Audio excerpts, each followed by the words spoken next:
젠더 갈등이라든지 우리 사회에 끼치는 악영향이 너무도 크기 때문에 이 문제를 정면으로 제기할 수밖에 없는 그런 지경까지 왔다는 겁니다. 아까 의원님께서는 이게 책임 정치다라고 말씀하셨지만 제가 보기엔 이건 무책임 정치에 가깝습니다. 어떤 이해와 공감을 조성하시기보다는 오히려 몰이해를 강조하고 그리고 갈등을 조장하고 계시기 때문이라고 생각하고요. 그 폐지를 논하는 것이 왜 분열의 정치인가? 이 갈등의 중요한 진원지자 증폭지로 여가부가 작동하기 때문이라는 점이 그러니까 선후가 잘못됐다는 것이죠. 전 세계 글로벌 스탠다드에 맞춰볼 때 젠더 이슈를 정치 이슈, 그것도 일본 이슈 끌고 온 거는 한국이 처음이고 한국의 보수가 처음이에요. 그래서 이거는 정상적이지는 않고. 자, 일반적으로 정치보고 조직 개편, 이게 이제 당선자가 인수위원회를 만들고 난 다음에 야당의 동의를 얻어서 이제 정부조직법을 개정하는 방식으로 이제 완성을 하죠.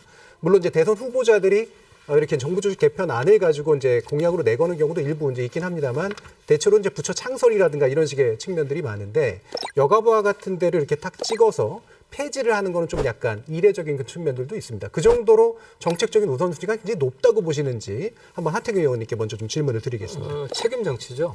그러니까 대선 경선 기간 동안에는 어느 부처의 존폐에 대해서 아무 말도 안 하다가 정권 잡고 나서 그때 이야기하면 뒤통수 정치죠. 만약에 그런 식의 정치와 행정을 해왔다면 저는 그것이 잘못된 정치라고 보고요. 그리고 특히 여가부 문제는 아까 말씀드렸듯이 젠더 갈등이라든지 우리 사회에 끼치는 악영향이 너무도 크기 때문에 이 문제를 정면으로 제기할 수밖에 없는 그런 지경까지 왔다는 겁니다. 아마 지금 20, 30대, 10대까지 포함해서 물어보십시오. 그 세대에서는 가장 큰 갈등 요인이 젠더 문제예요. 우리 586들은 주로 이념 문제, 친북, 반미, 뭐 아니면은 노동, 자본 이런 문제였는데, 그러니까 제가 사실은 세대가 다름에도 불구하고 심각하게 느낀 게 친북, 반미, 친미 이런 문제가 20대 때 영향이 50대, 60대까지 가더라고요. 아직도 가십니까? 아직도 있어요. 알겠습니다. 우리 세대 안에서. 자, 일단 요 1분까지 들어야 그래서 되기 때문에. 우리 세대가 평생 이렇게 가면 진짜 나라 망한다. 예, 알겠습니다. 이런 심각성 때문에 제기하는 겁니다. 예. 네, 저도 이 청년 세대 남성과 여성들이 이 젠더 이슈에 대해서 각기 정말 상반되다 싶을 정도로 다른 반응을 보이는 건 사실이라고 생각을 합니다.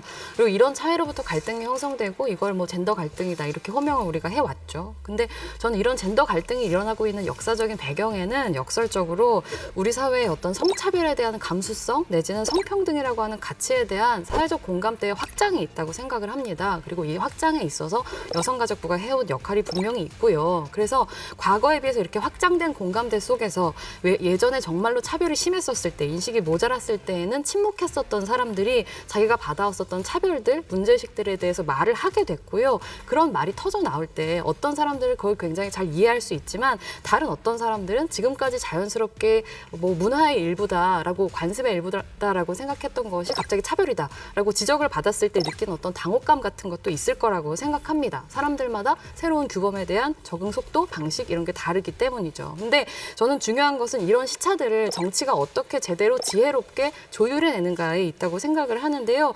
아까 의원님께서는 이게 책임 정치다라고 말씀하셨지만 제가 보기엔 이건 무책임 정치에 가깝습니다. 왜냐하면 이 젠더 갈등의 이슈가 되는 여러 가지 주제들에 있어서 어떤 이해와 공감을 조성하시기보다는 오히려 몰이해를 강조하고 그리고 갈등을 조장하고 계시기 때문이라고 생각하고요. 저는 그렇게 만들어진 어떤 젠더 갈등의 여파가 지금 최근에 국민의힘에서 어떤 여론조사에서 나타났었던 청년 성별 간의 그런 지지율 격차에서 나온다고 생각합니다. 20대 남성 지지율은 44%를 찍었지만 20대 여성 지지율은 1%였죠. 네, 저는 여성가족부 폐지가 일시적으로 지금 요즘 최근에 선동적으로 나온 주장이 아니고요. 20년 동안 사실 여가부의 존폐 문제는 계속 거론되어 왔습니다.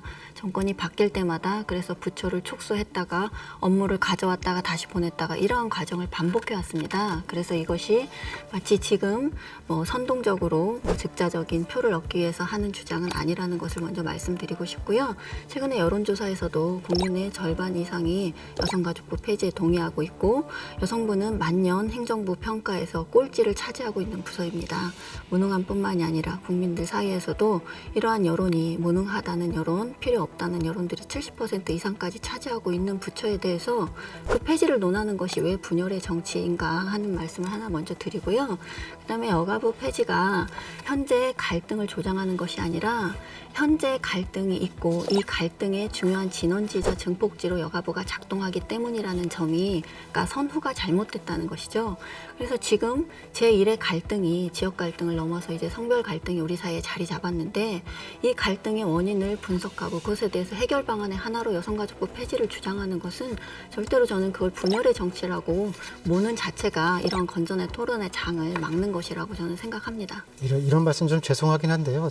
제가 보수 인사 중에서는 유승민 의원이나 하태경 의원님 굉장히 존경하고 또 합리적인 보수라고 대선에 나오신다고 해서 어떤 정책을 가지고 나올지 저도 유심히 보고 있었는데 여성가족부 폐지가 뭐 일본 공약은 아니더라도 첫 번째 공약이라서 좀 놀랐어요. 그러니까 굉장히 많은 경제 이슈나 사회 이슈 중에서 이게 일본이어야 했을까라고 그런 점에서는 이제 되게 좀 놀라기도 하고 실망스럽기도 했고 그 다음에 이게 80년대, 90년대 유럽에서도 이제 여성들이 일자리 참여가 늘어나면서 비슷한 경향이 생겼는데 한 번도 이거를 정치 이슈로 끌고 온 적은 없었거든요. 사회적으로 내부에서 이제 조금씩 완화하면서 지금에 이르렀는데 그래서 아마 전 세계 글로벌 스탠다드에 맞춰볼 때 젠더 이슈를 정치 이슈, 그것도 일본 이슈 끌고 온 거는 한국이 처음이고 한국의 보수가 처음이에요. 그래서 이거는 정상적이지는 않고 그래서 어떤 면에서는 이게 또 다른 젠더 갈등의 이제 다음 단계로 촉발점이라고 생각해서 이거는